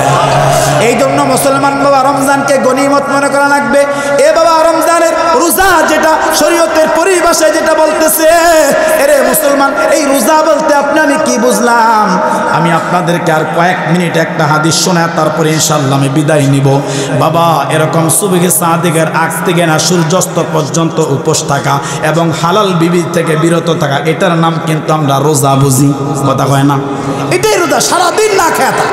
তবে আল্লামা ইমাম ইবনুল জাওজি রহমতুল্লাহি আলাইহি উনি ওনার কিতাবের মধ্যে বড় চমৎকার করেছে, হ্যাঁ এটা রোজা ঠিক আছে, এটা রোজা ঠিক আছে। তবে এর সাথে সাথে ইমাম ইবনুল জাওজি রহমতুল্লাহ আলাইহি বলে, ওই উম্মতেরা শোনো, এ দুনিয়ার মানুষ শোনো, সারাদিন উপোস থাকবা, আর যত আকাম কুকাম আছে সারাদিন উপোস থাকবা, আর যত গুনাহ আছে, যত পাপাচার আছে, যত অন্যায় আছে, বলেন তো ওগুলা করলে রোজা হবে? বাবা কন্যাকে হবে? ইমাম ইবনুল জাওজি রহমতুল্লাহ আলাইহি আমার আপনার রোজাটাকে পিওর বানাইতে চাই, আমার আপনার রোজাটাকে আল্লাহ তাআলার হুকুম মতে, নবী আলাইহিস সালাতু ওয়াস সালামের তরিকা মতে, আরে এমন রোজা বানাইতে চাইলে যে রোজা দিয়া আমি আপনি জান্নাত পাবো, আরে যে রোজার আমল দিয়া আমি আপনি জাহান্নাম থেকে মুক্তি পাবো। আয় মহান রব্বে কারীম আল্লাহ তিন ভাগে তাকসিম করলেন। প্রথম দশককে রহমত বলে, দ্বিতীয় দশককে মাগফিরাত বলে, তৃতীয় দশককে নাজাত বলে। এই তিনটা ভাগ করে দিয়া আল্লাহ তাআলা তিন খাজানা বয়ান করছে। ইমাম ইবনুল জাওজি রহমতুল্লাহ আলাইহিকে প্রথম দশকে তোমরা আল্লাহর ভান্ডার থেকে, তোমরা আল্লাহর খাজানা থেকে আল্লাহর রহমত চাও। ও দুনিয়ার মানুষ শোনো, তোমার আমার জন্য, তোমার আমার জন্য, কিয়ামত পর্যন্ত আনেওয়ালা সমস্ত মানুষের জন্য বলেন তো আল্লাহর রহমত দরকার আছে না নাই? আছে, আছে। তবে আল্লাহর রহমত আমাদের উপর কিরকম ভাবে ছায়া দিয়ে আছে, কিরকম ভাবে বেষ্টনী করে আছে, আল্লাহ বলেন, ও দুনিয়ার মানুষ শোনো, আজকে আমরা যেই পাপাচার করি, আজকে আমরা যেই গুনাহের কাজ করি, আজকে আমরা যেই অন্যায় করতেছি, আরে আমাদের এত গুনাহের পরও, আমাদের এত অন্যায়ের পরও, আমাদের এত পাপাচারের পরও আজকে জমিন আপনাকে আমাকে বয়া বয়া চলতেছে। আজকে জমিন আপনার আমার ওজনকে সহ্য করতেছে, আপনার আমার গুনার বারকে জমিন বয়া বয়া চলতেছে। সূরা জিলজালের মধ্যে আসছে, মহান রব্বে কারীমকে একবার জমিন প্রশ্ন করে বলে, আল্লাহ এত মায়া করে বান্দা বানাইছেন, আল্লাহ এত দয়া করে বান্দা বানাইছেন, ও রব, ও আসমানের মালিক আল্লাহ, এত মায়া আর দয়া করে বানানোর পরও আল্লাহ আপনার বান্দাটা আপনার দেওয়া জমিনে থাকে, যেই জমিনটা আপনি তার জন্য আলাম নাজআলিল আরদা কিফাতা আপনি বিছনা বানায় দিলেন। আল্লাহ আপনার বান্দা চাইলে ঘুমায়, আল্লাহ আপনার বান্দা চাইলে বসে, আল্লাহ আপনার বান্দা চাইলে শুয়ে থাকে, আপনার বান্দা হাঁটা চলা করে। আল্লাহ এত সুন্দর করে বানানোর পর আল্লাহ সূর্য দিলেন তাকে, আল্লাহ চন্দ্র দিলেন তাকে, তারকা গ্লাসি দিলেন তাকে, আল্লাহ অক্সিজেন নামের বাতাস দিলেন তাকে। আল্লাহ এত কিছু দেওয়ার পরও আপনার বান্দাগুলা আল্লাহ আপনার হুকুম মানে না, আল্লাহ আপনার পয়গম্বরের তরিকা মানে না। ও রব, আয় মালিক, আয় আল্লাহ, আপনার বান্দারা পাপাচার করে, আপনার বান্দা অন্যায় করে, আপনার বান্দা গুনাহ করে। আয় আল্লাহ, শুধু একটা বার অনুমতি দেন না, একটা বার পারমিশন দেন না, আল্লাহ জালিমটাকে আমি আমার পেটের মধ্যে ঢুকায়া একটা চাপ দিয়া জালিমকে ধ্বংস করে দেই। আল্লাহ ডাইকা বলে, জমিন, ও জমিন শোন, আমি আল্লাহ বড় মায়া করে বান্দা বানাইছি, আমি আল্লাহ বড় দয়া করে বান্দা বানাইছি। আরে আমি আল্লাহ আমার বান্দা ধ্বংস করার জন্য বানাই নাই, আরে আমার বান্দা শেষ করার জন্য বানাই নাই। ও জমিন শোন, আমার বান্দা অপরাধ করে, আমার বান্দা গুনাহ করে, আমার বান্দা পাপাচার করে, আরে আমার বান্দা ফজরে শামিল হয় নাই, কি হয়েছে? আরে আমি তাকায় থাকি আমার বান্দা জোহরে আসে কিনা, আমার বান্দা জোহরে আসে না, আমি আল্লাহ তাকায় থাকি আমার বান্দা আসরে আসে কিনা, আরে আসরে আসে নাই, আমি তাকায় থাকি আমার বান্দা মাগরিবে আসে কিনা, আরে মাগরিবে আসে নাই, আমি তাকায় থাকি আমার বান্দা এশায় আসে কিনা। ও জমিন শোন, আমার বান্দা এশায় শামিল হয়ে গেছে, আমার বান্দা এশায় শামিল হয়ে একটা লম্বা রুকু আর সেজদা কইরা আমার বান্দা আমাকে ডাক দিছে, ও আয় মালিক, ও আমার রব, তুমি আমাকে দয়া করে বানাইছো, আল্লাহ তুমি আমাকে মায়া করে বানাইছো। আল্লাহ আমি পাপাচার করে ফেলছি, আল্লাহ আমি গুনাহ করে ফেলছি, আল্লাহ আমি অপরাধ করে ফেলছি। আল্লাহ আমার গুনার চাইতে তোমার রহমত তো বড়, আল্লাহ আমার গুনার চাইতে তোমার ক্ষমা বড়। আল্লাহ আমি তোমার কাছে মাফ চাই। আল্লাহ ডাইকা বলে, জমিন, আল্লাহ ডাইকা বলে, জমিন তুই সাক্ষী থাক। আমার বান্দা বলবে আর আমি আল্লাহ সাথে সাথে আমার বান্দার জিন্দগির সব গুনাহ আমি আল্লাহ 1 সেকেন্ডে মাফ করে দিব। আরে মুসলমান বাবা, খুব ভালো করে কথা দিল দিয়া বুঝেন। এ বাবা, জমিনটা কিন্তু আপনার আমার গুনাহ কিন্তু বয়া বয়া চলেন, এরপরে কিন্তু আল্লাহ জমিনকে বাবা অনুমতি দেয় নাই। এর মুসলমান বাবা, এই জন্য প্রথম দশকে কিন্তু আল্লাহ পাকের রহমতের খাজানা থেকে আমাদেরকে কিন্তু রহমত লওয়া লাগবে বাবা। 2 নম্বরে মাগফিরাতের দশক। এরে মুসলমান বাবা, আমাদের কৃত গুনাহ, আমাদের কৃত অন্যায়ের জন্য কিন্তু আল্লাহর কাছে মাফ চাওয়ার সুবর্ণ একটা মাস কিন্তু রমাদানুল মুবারক। কারণ মুসলমান, রমজানের শেষ রাতে আল্লাহ অধিক জাহান্নামীকে মাফ করে দেয়, আল্লাহ তাআলা গুনাহগারকে ক্ষমা করে দেয়। এরে মুসলমান যুবক, এরে পর্দার আড়ালে আমার মা, আমার বোন, খুব ভালো করে আপনারা কথাগুলা দিলের কান লাগায় বুঝবেন বাবা। গুনাহ করতে করতে তো এখন আমাদের কলজা পর্যন্ত আমরা জ্বালায় ফেলছি, গুনাহ করতে করতে আমাদের কলব কিন্তু ধ্বংস করে ফেলছি। এরে যুবক ভাই, এরে বদ্ধবয়স্ক বন্ধু, এ বৃদ্ধ বাবা শোনেন, আমাদের দ্বারা কিন্তু বাবা এমন কিছু পাপাচার, এমন কিছু গুনাহের কাজ কিন্তু বাবা আছে, যেই গুনার খবর আপনার মা জানে না, আপনার বাবা জানে না, যেই গুনাহের খবর আপনার উস্তাদ জানে না, যেই গুনাহের খবর আপনার আমার বিবি পর্যন্ত জানে না, যেই গুনাহের খবর আপনার আমার এলাকার চেয়ারম্যান জানে না, আপনার আমার মেম্বার জানে না, যেই গুনাহের খবর বাবা আপনার আমার মসজিদের ইমাম পর্যন্ত জানে না। আপনার আওয়াজ করে বলেন তো বাবা, এরকম কিছু গুনাহ বলেন তো আমাদের মধ্যে আছে না নাই? কথা বলতে হবে বাবা, বলেন তো আছে না নাই? আরে বাবা, দুনিয়ার কোনো মানুষ জানলো না, দুনিয়ার কোনো মা বাবা জানলো না, আপনার আওয়াজ করে বলেন তো বাবা, একজন জানেন, বলেন আওয়াজ করে তিনি কে? সব ফাঁকি দেওয়া যায়, দুনিয়ার সব মানুষের চক্ষুকে ফাঁকি দেওয়া যায়। আরে আজকে বর্তমানে আমরা ঢাকা শহর দেখি যে বর্তমানে মানুষ সিসি ক্যামেরাকেও ফাঁকি দিয়া আজকে চুরি করতেছে, সিসি ক্যামেরা চোখ ফাঁকি দিয়া মানুষ ডাকাতি করতেছে, মানুষ দর্শন করতেছে, মানুষ ছিনতাই করতেছে।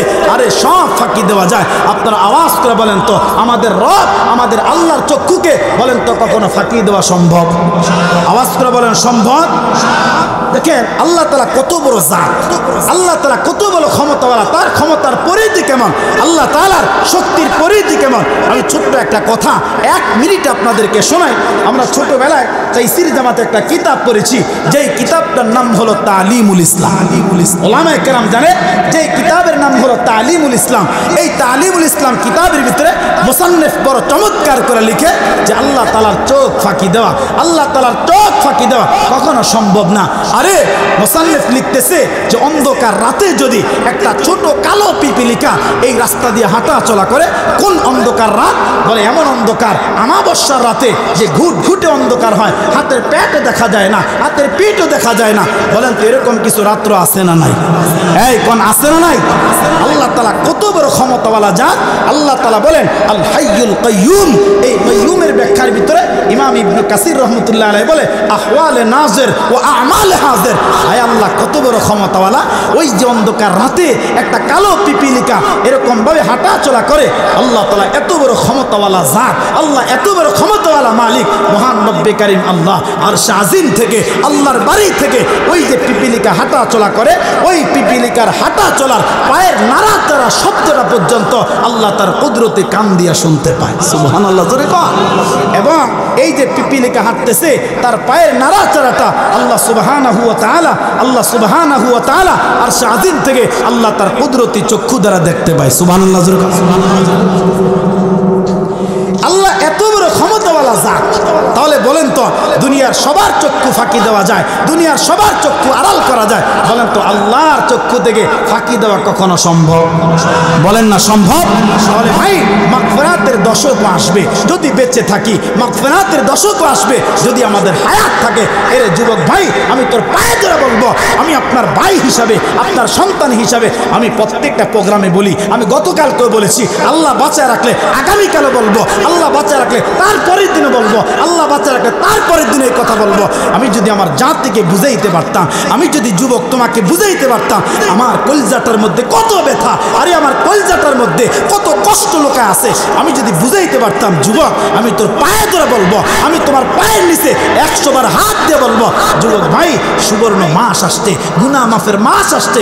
আয় যে গুনাহ করেছি, আমরা যে পাপাচার করেছি, আরে আমাদের গুনাহ এত বেশি হয়ে গেছে, এখন মুনাজাত ধরি। আরে আরে ইনফারাদি হোক আর ইজমালি হোক, মোনাজাত ধরে আমাদের গুনার কারণে যতই হৃদয় নিংড়ানো কথা হুজুরেরা বলে, যতই হৃদয় নিংড়ানো কথা ইমাম সাহেবরা মুনাজাত ধরে বলে, এরপর আমাদের চোখের মধ্যে বর্তমানে পানি আসে না। কথা কন নাকি আপনারা? যুবক, এই জন্য গুনাহ ছাড়ো ভাই। আমি তোমার পায়ের মধ্যে হাত দিয়ে বলি, বাবা গুনাহ ছাড়ো, বাবা গুনাহ ছাড়ো। আরে তুমি কেন দেখো না? আরে তুমি কেন বুঝো না? তোমার সামনে আজকে এই মোহনপুর এলাকার কবরস্থানে কত মাইয়াত ঘুমায় আছে। আরে তোমার সামনে কত মানুষ চকলেটের মতো প্যাকেট হয়ে আরে মাত্র 3টা কাপড় পাইলো। আরে একটা কোটিপতিও 3টা পায়, একটা রিক্সাওয়ালাও 3টা পায়, একটা ভ্যানওয়ালাও 3টা পায়। আরে ওরা সম্পদের মালিক, সেও 3টা পায়, একটা টুকরা বেশি পায় না। আরে আল্লাহ তাআলা এই কথাটাই কালামুল্লাহর এক আয়াতের মধ্যে বলে, আলাম নাজআল্লাহু আইনাইন। ও বান্দা, 2 চোখ তোরে আমি দিলাম। আরে চোখ দিয়া তাকায় তাকায় কেন দেখলি না যে তোর সামনে তোমার বাবাটা কবরে চলে গেছে, তোমার মা কবরে চলে গেছে, তোমার দাদা কবরে চলে গেছে, তোমার ভাই কবরে চলে গেছে। আরে বান্দা, কেন বুঝলা না? এই চক্ষুটা দিয়া একবার কেন ভাবলা না যে আমাকেও তো একদিন তাদের মতো কবরের প্যাসেঞ্জার হয়ে 3টা কাপড় নিয়ে আমাকেও তো একদিন কবরে চলে যাওয়া লাগবে। আওয়াজ করে বলেন ঠিক কিনা?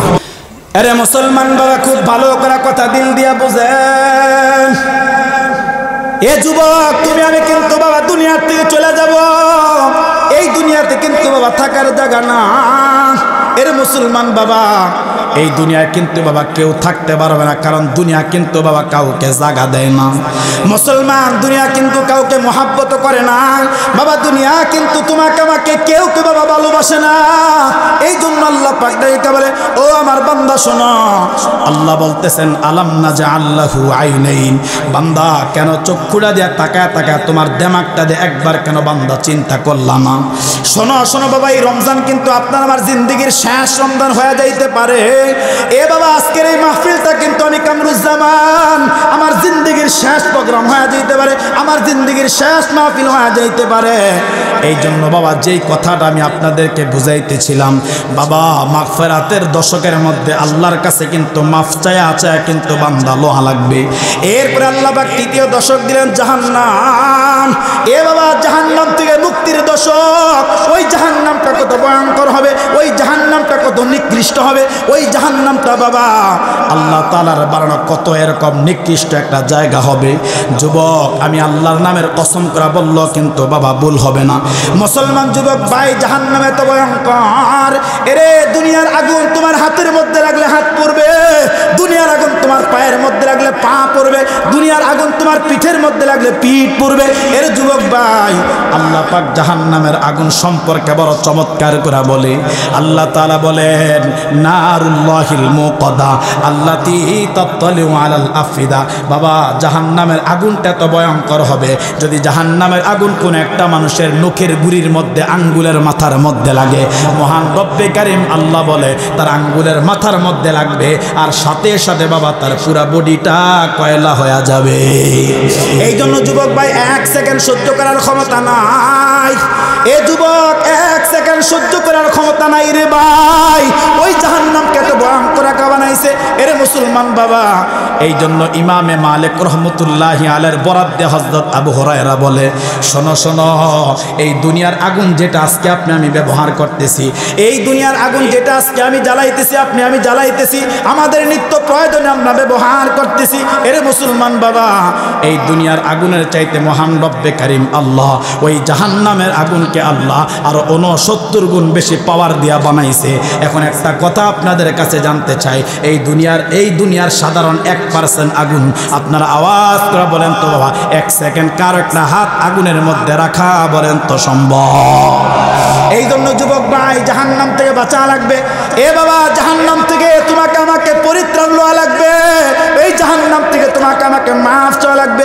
এরে মুসলমান বাবা, তাহলে রমজানুল মুবারকের রোজাটা যদি আমরা সুন্দর বানাইতে চাই, এই রোজা দিয়ে যদি আমি জান্নাত কামাই করতে যাই, এরে মুসলমান বাবা, সারাদিন উপোস থাকার সাথে সাথে আমাদের এই স্ট্রাকচার, আমাদের এই বডির 6টা জিনিসকে আমরা হেফাজত করব। কয়টা?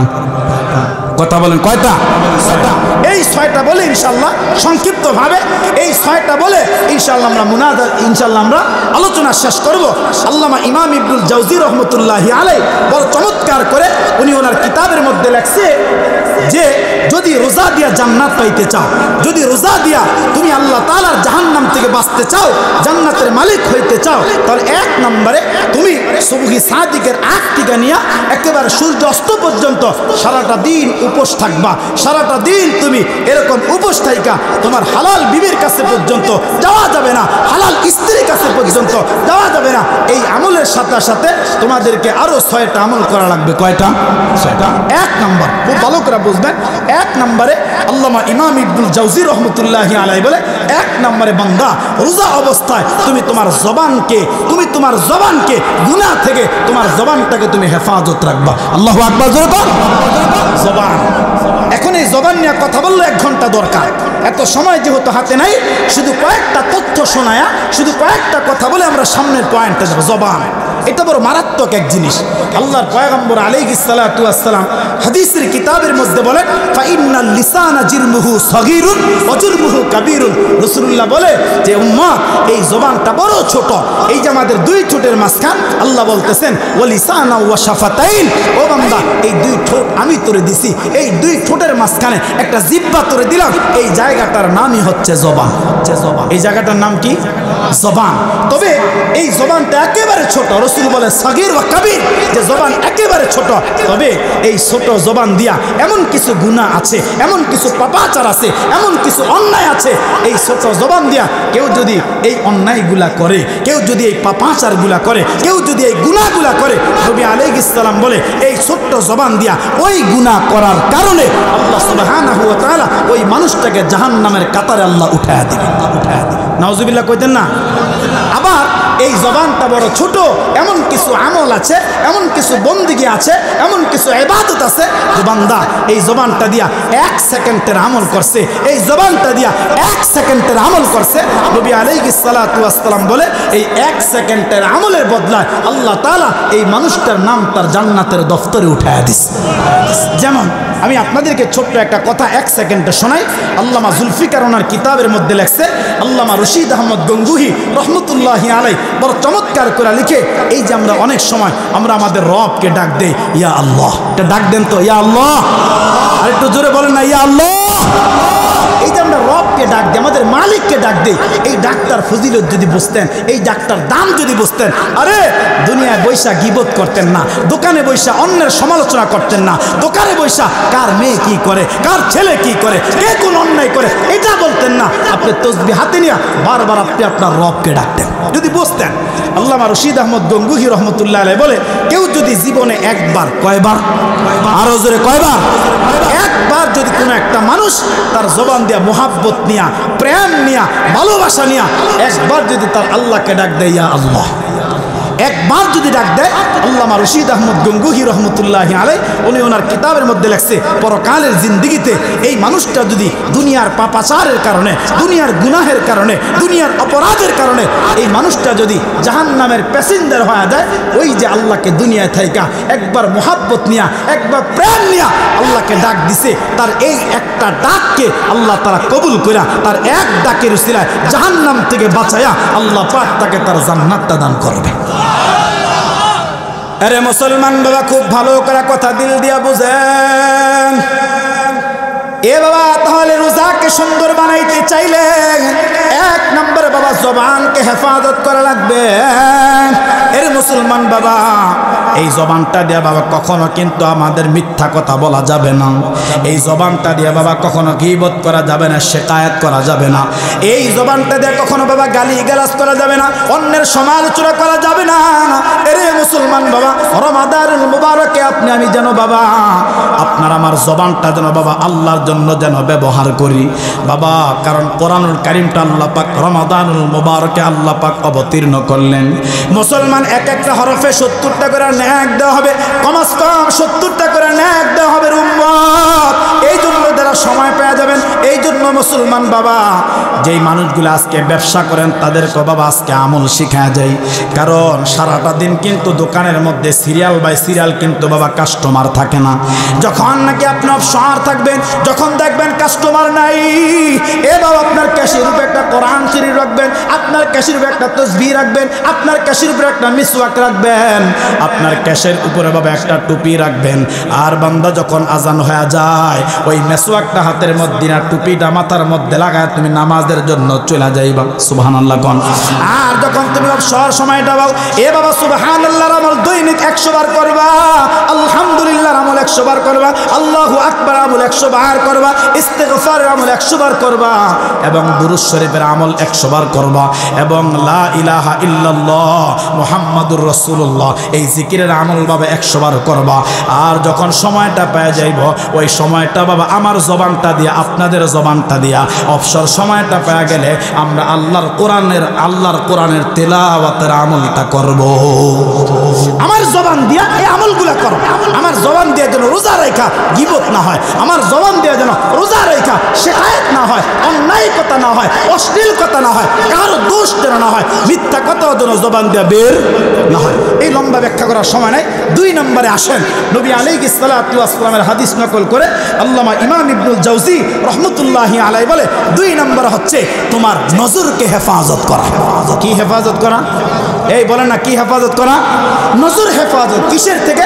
সমস্ত গুনাহের কাছ থেকে, সমস্ত পাপাচার থেকে, সমস্ত অন্যায় থেকে, সমস্ত ফাহেসা জিনিস দেখা থেকে, সমস্ত অশ্লীল বেহায়াপনা দেখা থেকে এবং পরনারী দেখা থেকে আমাদের নজরকে হেফাজত করা লাগবে। এখন আসেন এখান থেকে 2-1টা কথা শোনাই। অনেক সময় যেমন আমি অনেক সময় অনেককে জিজ্ঞাসা করি যে ভাই আপনি দোকানে এত পয়সা থাকেন কেন? আমি নিজে অনেককে কষ্ট দিই, ভাই দোকানে এত কেন সময় দেয়? হুজুর রোজা রাখছি তো সময় কাটে না। বলেন আসে না এরকম? এই কথা কেন আসে না? আবার অনেকে রমজানে রোজা রেখা ক্যারাম বোর্ড খেলে, আসেনি? এই কথা বলতে হবে, আসেনি? রমজানের রোজা রেখা আরে আমাদের জাতিকে তো ধ্বংস করেই দিছে, আমাদের দেশকে ধ্বংস তো করে দিছে। বিজ্ঞান 3 জিনিস আবিষ্কার করে এই জাতিকে জি ইনশাআল্লাহ আমাদের জাতিকে ধ্বংস করে দিছে। এর ভিতরে একটা জিনিসের নাম হলো মোবাইল। মোবাইল এখন দেখেন আপনার লুডু খেলে, মোবাইলে লুডু আছে, মোবাইলে ক্যারাম আছে, মোবাইলে তাস আছে, সব ঢুকায় দিছে। এখন আর আপনার ওই দোকানে গিয়ে খাওয়া লাগবে না, এরকম খেলা লাগবে না। সিনেমা দেখতে আগে মানুষ টিকিট কাইটা হলে গিয়ে দেখছে, এখন আর হলে যাওয়া লাগে? কথা কেনা লাগে? এখন কয় হুজুর সময় তো কাটে না, অবসর সময় কাটাই। আরে আপনি অবসর সময় কাটান, তার জন্য তো কাটানোর জন্য কিছু এরকম ভাবে নিয়ম আছে। আপনি কাটান না, ওই যে আমল বললাম তাসবিহ পড়ে কাটান, আমল বললাম তিলাওয়াত করে কাটান, আমল বললাম আপনি একটা মানুষের কাছে দাওয়াত নিয়ে কাটান না, হ্যাঁ আপনার সময় কাটে না। এই জন্য টিভির রিমোট টিপা সময় কাটান, মোবাইল অশ্লীল সিনেমা দেখা কাটান, নাটক দেখা কাটান। আর এইভাবে সময় যায় এবং তিলাওয়াত করলেও কিন্তু সময়টা যায়। কথা বলেন না কেন? এই জন্য যারা মোবাইলে, এখন তো যুবক ভাইদের কথা বলবোটা কি, যুবতী বোনদের কথা বলবোটা কি, আরে এখন প্রত্যেকটা মা বাবা তার সন্তানের কাছে বর্তমানে অসহায় হয়ে গেছে, কিচ্ছু বলতে পারে না, কিচ্ছু বলা যায় না। বললেই সন্তান বলে আমি সুইসাইড করব, আমি এটা করব, আমি সেটা করব, আমি পড়াশোনা করব না। এই ভয়ে এখন সন্তানদেরকে বাবা মা কিচ্ছুই বলতে চায় না। রাত 12টা 1টা বাইজা যায়, এরপর সন্তান মোবাইল গুতাইতে আছে, রাত 3টা বাইজা যায়, এরপর মোবাইল গুতাইতে আছে। আরে কি দেখলা তুমি? একবার চিন্তা করো না। এই যে পরনারী দেখো, এই যে টিকটক দেখো, এই যে গান দেখো, এই যে সিনেমা দেখো, আরে তুমি কি চিন্তা করছো দেমাকার আকল দিয়া এই অবস্থায় যদি আজরাইল তোমার কাছে আসে, এই অবস্থায় যদি তোমার মৃত্যুটা আসে, কি অবস্থায় মৃত্যু হয়? এই জন্য আমার ভাই 2 নম্বরে আমাদের নজরকে হেফাজত করা। 3 নম্বরে আসে আমাদের কানকে হেফাজত করা, অশ্লীল কথা শোনা থেকে, গান বাদ্য শোনা থেকে, এরকম গীবত শোনা থেকে, মিথ্যা শোনা থেকে আমরা হেফাজত করবো তো ইনশাআল্লাহ। এরপর আসেন 4 নম্বরে আমাদের 2 হাতকে হেফাজত করব, অন্যকে আঘাত করা থেকে এবং অন্যের মাল লুণ্ঠন থেকে হেফাজত করব। এরপর আসেন 5 নম্বরে আমরা আমাদের 2টা পাকে হেফাজত করব, খারাপ জায়গায় যাওয়া থেকে, গুনাহের পরিবেশে যাওয়া থেকে। আমরা মসজিদে হাইটা যাব, আল্লাহর ঘরে হাইটা হাইটা যাব, মাদ্রাসায় কোরআন শিখতে যাব, এইভাবে আমাদের পা ব্যবহার করব। সর্বশেষ ইমাম ইবনুল জাওজি রহমতুল্লাহ আলাইহি বলে 6 নম্বরে তোমরা তোমাদের পেটকে হারাম খাদ্য থেকে তোমাদের ওদরকে তোমরা হেফাজত করো। আল্লাহ সুবহানাহু ওয়া তাআলা যতটুকু কথা বলেছি শুনেছি, আল্লাহ আমাকে আপনাদের সকলকে এই কথাগুলোর উপর আমল করার তৌফিক দান করুক, বলেন আমিন।